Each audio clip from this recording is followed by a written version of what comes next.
Welcome back to another episode of the Marketing Millennials podcast, and thank you so much for listening. Today's episode is with Erik Huberman, founder and CEO of Hawke Media. We talked about why most marketing strategies fall flat, how to make creative that actually converts, and the biggest mistakes brands are still making in 2025. Erik keeps it really real in this conversation. He has a way of simplifying marketing that I haven't heard from a lot of people. I'm excited for you all to listen, and I hope you love the episode like I did. Thank you so much. Welcome to the Marketing Millennials, the No BS Marketing Podcast.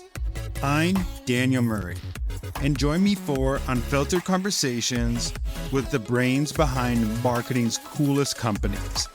The one request I tell our guests: stories or it didn't happen. Get ready to turn the up. What is up, Erik? Welcome to the Marketing Millennials podcast. Yeah, thank you for having me. I want to give everybody a quick background. Could you go into what is Hawke Media? I know you're the founder and CEO, so they know where you're coming from. Yeah, background e-commerce, built and sold a couple e-commerce brands, and then almost 12 years ago started advising and consulting for a bunch of large and small brands on how to drive growth using marketing, and just found that the marketing ecosystem's broken. There's no barrier to entry to say you're a marketer. I get hit up all the time by 17-year-olds telling me they started an agency and are now selling people on marketing, but don't know what they're doing. So how do I do marketing? And so that is a very broad problem in the industry where every head of marketing, every founder I know has had a problem dealing with bad marketing agencies. And I thought that was ridiculous. So decided to hire my own little SWAT team to sort of solve it right in front of me. And the idea was to be the best at what we did in marketing, but easy to work with, nimble, cost effective, flexible, et cetera. And fast forward, we now have about 250 full-time people. We've worked with almost 6,000 brands at this point. I've had a ton of success. And then on top of that, we have a venture fund where we've invested in over 100 pieces of marketing technology and e-commerce tech that basically power the industry. And then we also have an AI tool that's digesting about 6,000 companies, marketing, media, and revenue data in real time. And then we're able to train our team against it, look at what an individual company is doing, and basically create predictive analytics / automated marketing strategy around it. So we safe to say you're doing just a little bit of things at Hawke Media. Just a few things. A lot of naps, a lot of sitting around, Yeah, exactly. So you've worked with over 5,000 brands. When you zoom out, what is the one thing the winners do differently? I mean, at the end of the day, and this is sadly not that helpful, but great product always wins. If you build something that people really love, service or product, that's going to be where you win. Marketing is easy when that's the case. Growth is easy. Revenue growth forgives a lot of sins. Virality forgives a lot of sins. And I don't mean virality like having a good video. I mean, people are talking about your product because it's so great and telling other people to get your product. There's a lot to be said about just creating something great from a product standpoint. And that's the quick answer on that's where we see people win. There's obviously a lot of tactics as well. So having a good product, what is the next stage if you dug deeper of all the people who are winning that has a good product? What are they doing differently than the others? Yeah, so there's a few things. One is articulating that differentiator and value proposition really specifically and succinctly. So we always talk about the sort of 5 to 7 words, your positioning statement, however you want to put it, that allows people to go repeat it. And what I mean by that is people talk about an elevator pitch, 30 seconds in an elevator. I'm going to tell you about my company, but you don't have 30 seconds when it comes to word of mouth. You have 2 seconds. And so if I have time to pitch my business, I can take 30 seconds, a minute, 2 minutes, and probably sell someone. What I need is for other people to go talk about me. They need to feel comfortable selling it. So you need to give people something really concise to say that creates intrigue and people wanting to check it out. For Hawke, it was we're your outsourced CMO and marketing team. Because then when people went and talked about Hawke Media, they'd go, oh yeah, they're your outsourced CMO and marketing team. It was easy to regurgitate, easy to say. I even heard people say they're your outsourced CMO, or they're your fractional CMO, or they're your CMO in a box. But it was always a play on something that we frankly seeded for them to say, so that it was very comfortable for them to talk about us. Because the first time someone tries to pitch your company to someone else, and they don't do a good job and the person looks at them sideways, is the last time they talk to someone about your company. So you got to make that easy. So that's number 2. Number 3, probably the biggest thing I see people miss from just a marketing standpoint is the purchase cycle or consideration period. We're in a day now where everybody has spreadsheets that they're managing marketing on, and they're looking at how much did I spend today on Facebook and how much did I make? And what's funny is intuitively, almost everybody understands this, but then rationally, they don't put it into practice, which is from the time someone sees an ad to the time they buy, there's usually a time period. And from our data, it's anywhere between 3 weeks and 3 months. So let's just say the average is around a month. The idea that you're going to look at a spend today and then look at the ROI today is frankly one of the dumbest things you could do in trying to measure your marketing, because it takes time. It takes time for people to decide to purchase, to build that trust that they actually convert. And so what I see people miss is not only just that fact. So when they're ramping up spends, again, one of the ways I can really identify someone that's not very good at marketing is they tell me that when you ramp spend, something along the lines of like your ROAS goes down as you ramp spend and then it has to catch back up, but they don't know why. It's just like, oh yeah, when you spend more, your returns go down. It's like, no, it's just the timeline hasn't caught up yet. So if you spend the same amount of money every day, you're seeing the returns from a month from now, but after a month, it catches up and you start seeing the normalized returns. So if you spend more today, like if I spend $100,000 yesterday and zero today, you still are probably going to have some sales today because the people that saw the ad yesterday. So the idea that now your ROAS is infinite because you didn't spend any money today is the dumbest way to look at it. But frankly, the majority of marketers do look at it this way. And it goes in the inverse. If I spend zero yesterday, or let's say I spend $10 yesterday.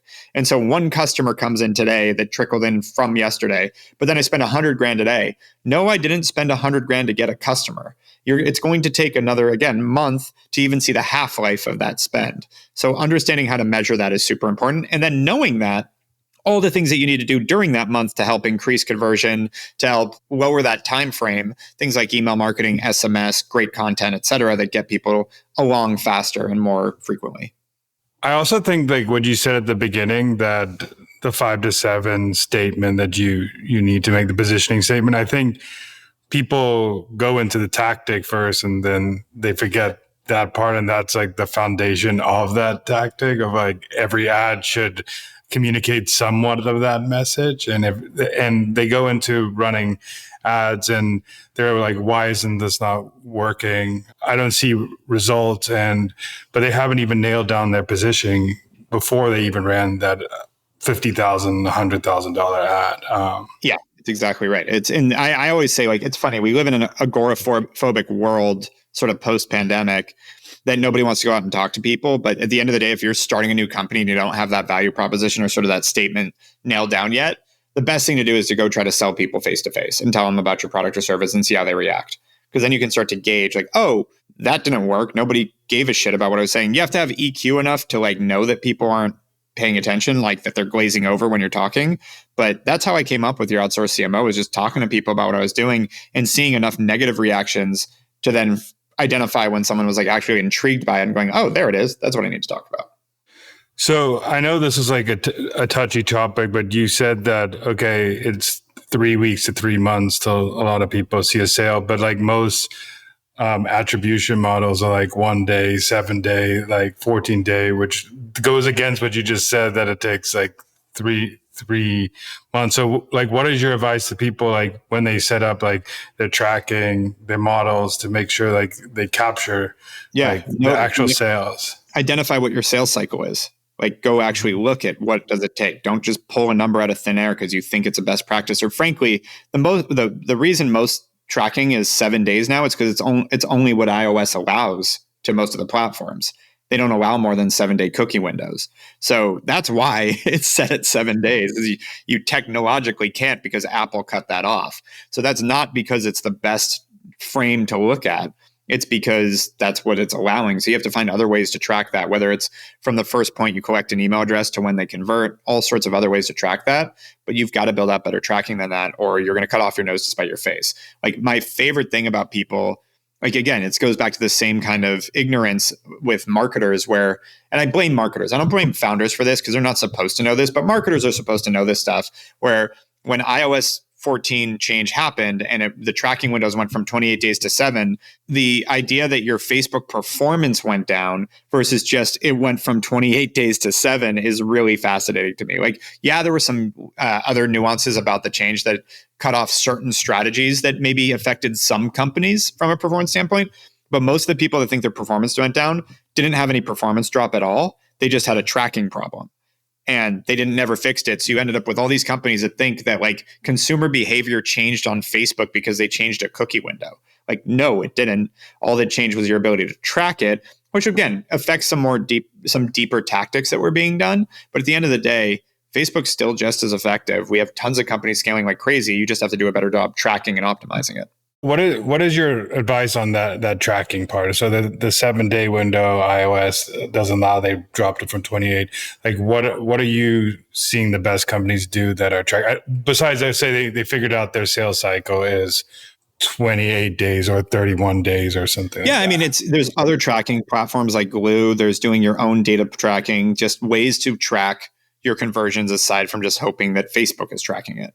So it's building out your own analytics, that's why we built Hawke AI too, is then you can actually compare apples to apples of like, how is everyone else doing on these platforms versus us? So are we outperforming the market?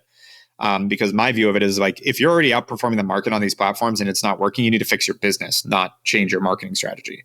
And so there's a lot of different ways to fix that tracking. Whether, again, that's why we built Hawke AI, but there's also Glue. There's several other platforms that have tried to do this in different ways. There's what's the other one? There's Triple Whale and another one, Northbeam, that have also tried. Nothing's perfect, but I think that's that's why, like, we talked about this internally the other day. If I can have a platform that just tells me everything to do and it's just like, this is the fact, like just change this and adjust this and fix this and this is how you run your business, then I guess I don't need a head of marketing. Like the whole reason we have someone in that position managing those platforms is someone needs to distill that information, look at it, and then make cogent decisions based on their experience and their knowledge base using that data. So none of this is perfect, but you can get a lot closer to at least solid indicators of how things are performing. Because again, the in dashboard in Facebook is not a great indicator anymore.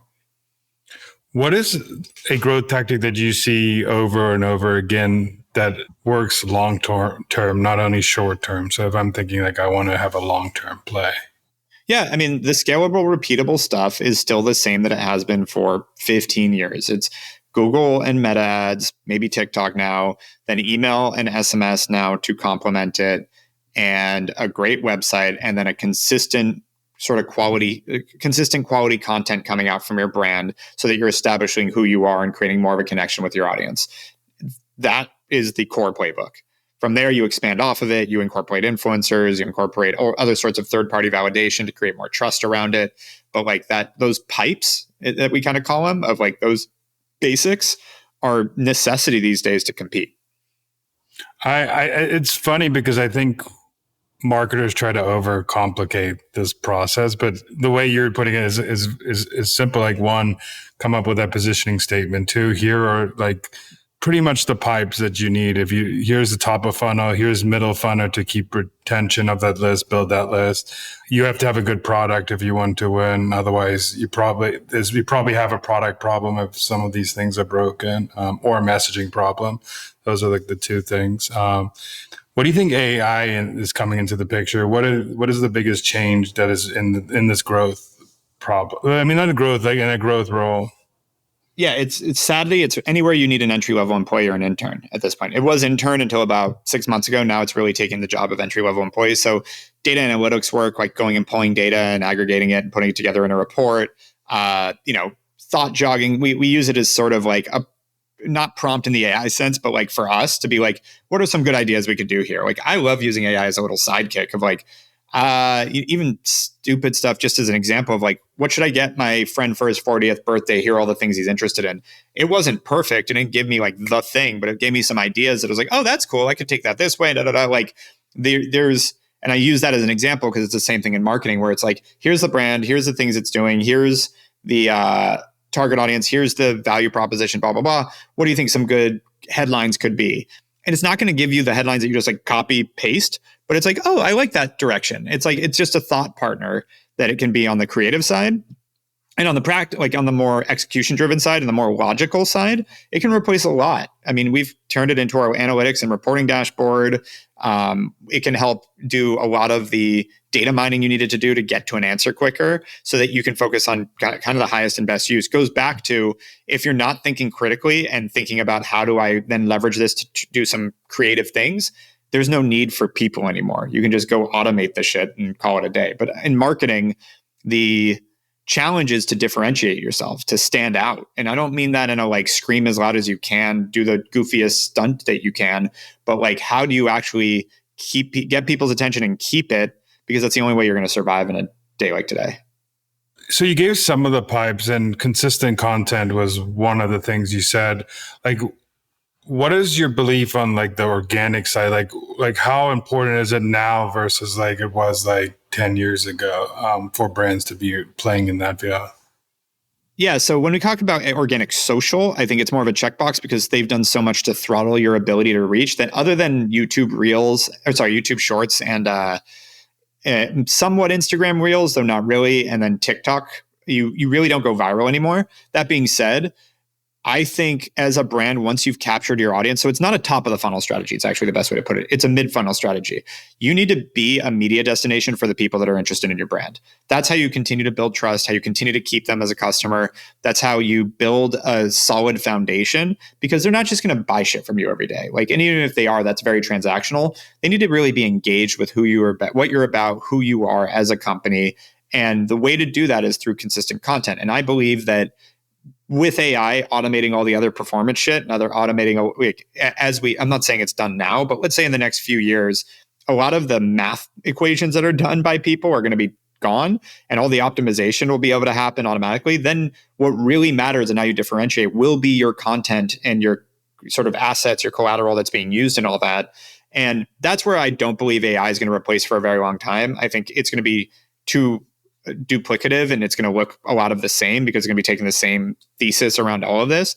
And so I think that's where you can win. And that's where the differentiator comes in. And it's always, they've always said content is king. I just don't think anyone's ever explained that as to why. And to me, it's how do you engage people above and beyond a purchase decision so you keep them engaged with your brand. And by nature, they're going to buy more, they're going to do more. That's going to be part of their engagement.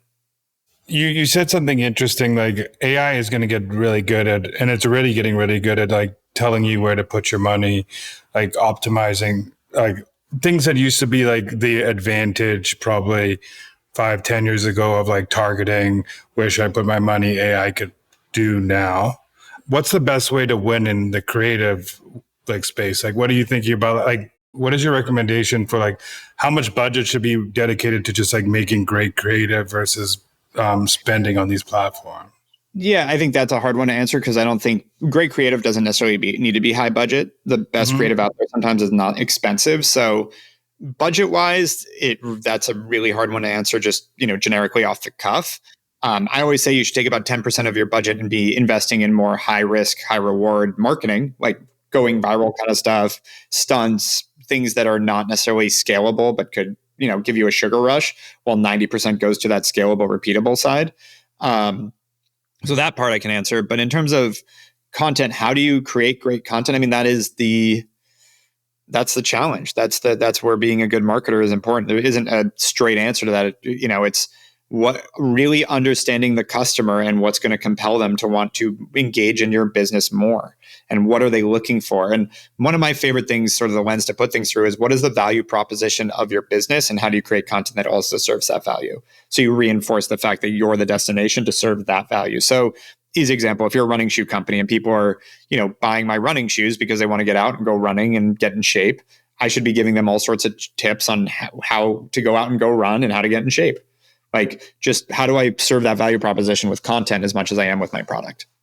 It's the thing that I like is like you're distilling this stuff as like a simple, like people should just like everything you're saying is overthought by so many marketers. Like we just get confused on tools, like disrupted by all the shiny new tools out there.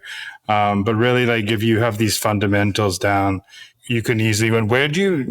What levers do you normally see? So like from the conversion part, what are like the most like easiest way to like lift those like conversion levers? Like where do you see the most problems that people have when like converting off of an ad to like getting an email sign up? I'd say that's it. It's just email marketing. You'd be amazed how many companies still don't just build out a quality email funnel. Like, and then on top of that, SMS, those two, like, and then content is the next checkbox, so to speak. Site optimization. Once you have something to optimize, you have to have enough traffic to make sense that it's worth the time and effort to actually optimize.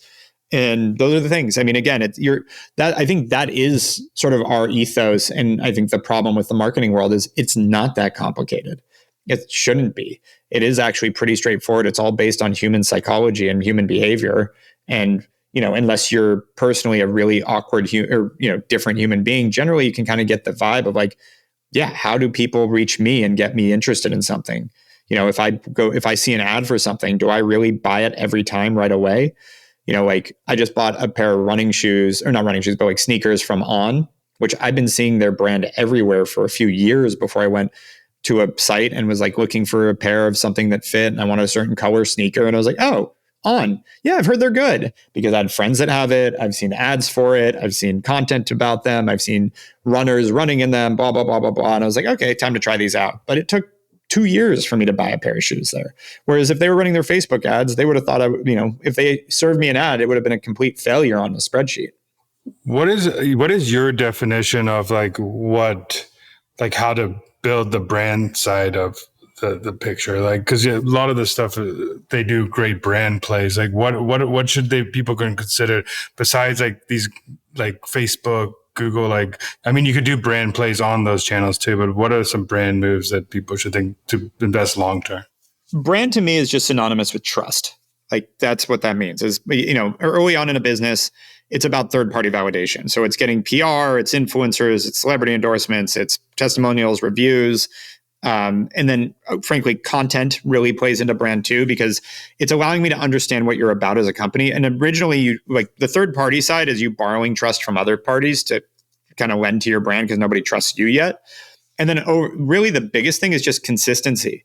What do you talk about and what are you consistent about that starts to become synonymous with your brand? Whether it's, Zappos and delivering happiness and being the best at customer service, or it's McDonald's and being synonymous with the obesity crisis. Like there's a lot of different things that play into branding, good and bad, but it usually ends up what you either talk about the most and deliver the most of, or what other people accuse you of or talk about you the most too. Again, good or bad. It's also like, I do this all the time as a fun, like I do a lot of public speaking about this. And I always ask the crowd, like, anyone want to shout out who's the worst at customer service? And it is, I'd say 98% of the time, a cell phone company or a cable company, one or the other. Because it's just like, that's what people have gotten used to. Now, part of that is probably not fair. Like, I'm sure they're not as bad as we all make them out to be. But at this point, their reputation and their consistently poor delivery has made it so that anyone that thinks about bad customer service thinks about cell phone or cable. So going back to like, how do you win in an age like this? Imagine a cell phone or cable company that was like, we're going to be the best at customer service, and how much business they could get because everyone fucking hates them. Yeah, it's always the industries that are like hard to penetrate, that like airlines too, where it's like they can get away with these like little things where like the easy entries, like if you have bad customer service, like you're going to get screwed because you're used to it. You see a lot of brands come to you. Like, what is like the biggest thing they're doing wrong when they come to Hawke Media? Like like you see it, you diagnose it, like what is the problem that you usually see over and over again? Number one is not doing anything to nurture their customers. So we talk about, and I've kind of alluded, not beat around this bush, but we have a best-selling book that's taught at Columbia, NYU, University of Arizona called The Hawke Method. And it breaks down marketing into 3 principles: awareness, nurturing, and trust. And so that, again, going back to the idea of simplifying this, that's the 3 pillars you have to think about. So awareness, how do you introduce your product or service to a new potential customer? How do you get out there? So step 1, I see a lot of people not doing anything to attract new potential customers. So they get really focused on their existing base, their existing list. It's expensive to create awareness. And so they double down and they can't figure out why they're not getting growth. And it's because your customers, no matter how hard you push, are going to leave you at some point. And I always use like, there's the morbid example, like they're going to die at some point. Like if you want to take out every other thing, like they're moving, they found a new brand they like, they changed lifestyles, whatever, at the end of the day, you're going to lose customers, period. Not even a question. So you have to be bringing in new customers all the time to even sustain, let alone grow. Has to happen. And then nurturing, back to that sales cycle, what do you do from the time that someone becomes aware you exist to actually get them to buy? If you're not doing email, you're not doing SMS, you're not creating content, you're not going to convert that awareness at the same rate. And awareness is expensive. So you're also competing with everyone else willing to pay for those eyeballs and doing the things to grab those eyeballs. And if you're not, once you gain those eyeballs, you're not doing everything with them to get them to become a customer and stay a customer. Again, you're going to have a hard time competing. And then the last piece, back to trust or brand, 75% of people won't buy from a company they don't trust. So you have to do things to create trust. Again, early on, third-party validation, and then over time, just be consistent with your message and be consistent in building that so that people see you around and start to believe. And that's just human nature, back to it. None of that's really, you can't really shortcut any of that. The only sort of shortcuts I've seen is trust is a funny thing. There's actually a little side note, and I've told this story a lot, but you ever watch How I Met Your Mother? Yeah, that's a great show. Yeah. So, when Barney would always try to introduce Ted to girls and he'd just go, "Hey, have you met Ted?" And they'd be like, and for the audience, they don't know who Barney is. Barney's this Ted's friend. Ted's trying to meet a girl. Barney's just trying to help him. And so he just walks up to random girls and goes, "Hey, have you met Ted?" And every time the girl would be like, "No, hi, Ted." And Barney would just walk away. I talked about this for years, is like, that third-party validation doesn't necessarily need to become from a trusted source. People just gravitate towards someone that has a validator. That the fact that they know another person is enough of a validator, and that works with brands too. If you're recommended by someone, even if I don't know who that recommendation is, who that person is, it still creates that. And so back to that story, what's fun is I told this for years, and then a couple of years ago, I ended up sitting in a lunch across the table from the showrunner for How I Met Your Mother. And I told her that I had talked about this and talked to her about it. And she's like, "Oh yeah, we used to go out all the time after filming and do that in bars, and it worked every time." Like, just that opener of like, "Hey, have you met this person?" Or "You should check this out." And so even when you're thinking about your own marketing, like, getting someone else to talk about you goes really far, even if people don't know who that person is. So basically, breaking down simply, it's like one of those three buckets. They're probably doing something wrong. Yeah, back to that. Exactly. Someone's missing something there. And that's where that framework came from. It was years of me analyzing businesses and looking for where the holes were, and started to realize they really fell into three buckets. It was either they weren't creating any new top of the funnel, they weren't nurturing that top of the funnel, or they weren't creating any trust. And it was over and over and over again. It was one or two of those things they were missing. And so then I started to talk about it a lot. I started doing some public speaking, and that's what turned into the book. And I think going even back, like some of the so-and-so best marketers just have like the best product and they're winning. Like some of the people I see talk, like if like you could put like 10 marketers in their shoe and they probably would do exactly the same thing as they do because the product is great. And then you put that same marketer in a crappy product and they're not going to scale it. So like having a product, like how do you, like a marketer comes to you and they come and you right away see their product is crap. Like, how do you tell a marketer to like go back to that founder and say, "Hey, like this is like that's like the hardest part as a marketer to like go back to the founder." We won't say the product is crap because I've been proven wrong way too many times. It's not. By the way, I have no problem being direct with someone and being like, "Nobody wants your product." I'll say that. I won't say your product's crap, but I'll be like, "No one wants your product." So if we go and do everything right and no one's buying, that is the conversation. Like. And we can look at it like if the ads are working. So like the value proposition. So there's a lot of different ways you can see where it's failing. Let's say the ads are working. People are clicking them. They're going to the site and we're doing all the right email marketing and everything. And they're just not converting. Though sometimes the answer is people just don't want your shit. Like they were interested and intrigued and then nobody's actually compelled to buy it. It's not a marketing problem always. It's sometimes like, there isn't a market for your product. Nobody actually wants this. Or have we not built enough trust? And that's where like us as an agency, it's nice to come in is we can tell you, here are all the metrics we're looking at.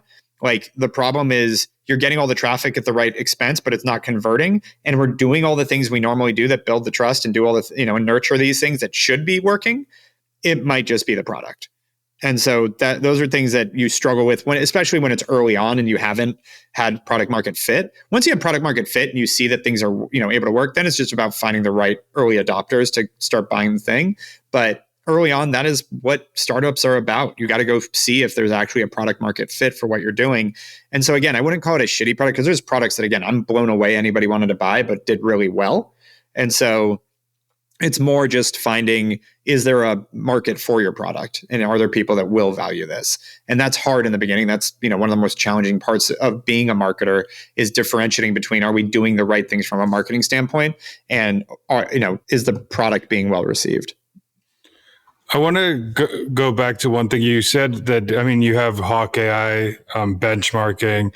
Like what is the best way for a marketing leader to benchmark so they can give like that data back to their founders or someone? Because I think a lot of times I see what happens is they don't have a marketer comes in, they didn't have marketing before. They blow the numbers out the water. The next year, they give an unreasonable target because they saw something like they had a great first year, and then they don't hit the numbers. They get fired. That's just like a simple example. It's not everybody, but like I've seen that like at a couple of companies that I've like been. It's common. I mean, the life cycle of marketers is really low because I think people don't understand this stuff. To give you a quick answer without it, trying to be a pitch, is that's why we built Hawke AI. Like that has all the benchmarks. I don't know another platform that gives the benchmarks so freely that allows people to actually see this is how we're performing compared to the market. That's why we built it originally. And like, how would you suggest like people create their like dashboards around it? So they say like, okay, here's like the average like click-through rate or the average CAC or the average like ROAS for this industry or this product. Yeah. And you look at you can look by industry and then you look at where you stand. And then again, this is where you have to be an intelligent human being and go, well, what does this mean? Like if my click-through rate is on these ads or on all of my ads, average 20% lower than the market, is it that we're targeting the wrong people? Is it that we're not doing the best advertising? Or is it that less people are going to be interested in this than the average company, but that's okay because it convert at a higher rate? Like you can't just take this in a vacuum and be like, oh, we're below on this benchmark, like we're fucked. Like you have to actually take that and then extrapolate curiously, what does that actually mean? And then is there something to solve there? Because a lot of times knowing where you stand on the benchmarks doesn't necessarily create an action plan.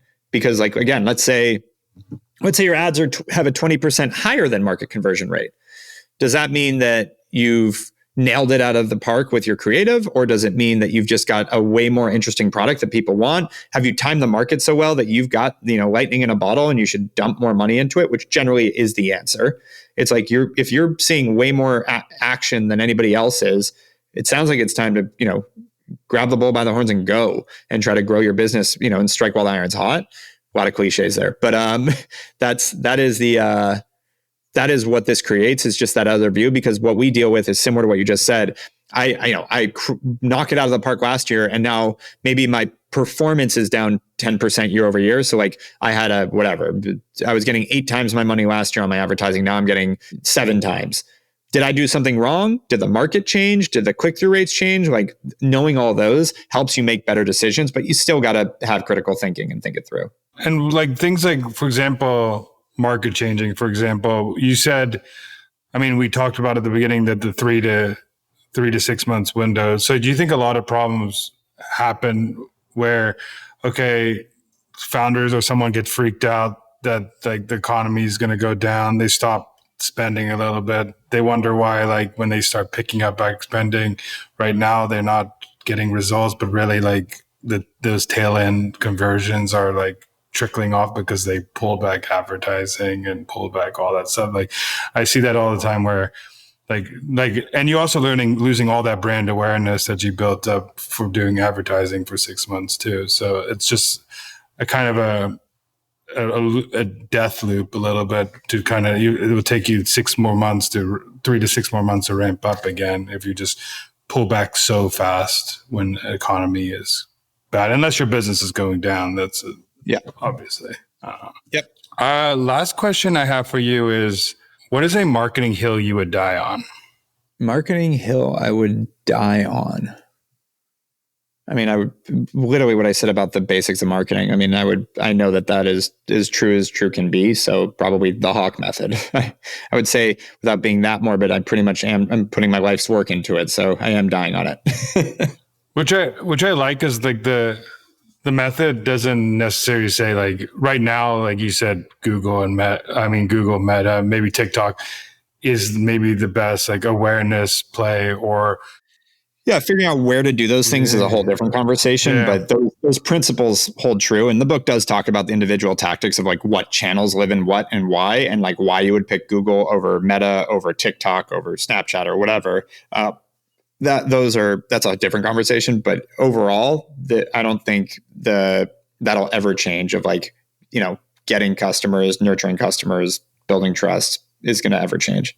Yeah, that's the point I was making. Guys, like those channels are going to change in each bucket that you just said. Like they might, or they probably not for a while with some of these channels, but like it's just like knowing once you know these are the ways to do things, then you figure out the best way to execute the awareness, the consideration phase, and all the three phases that you said. Where can people find you and what you're doing? Yeah, I mean, @Erik Huberman on any social channel or hawkemedia.com.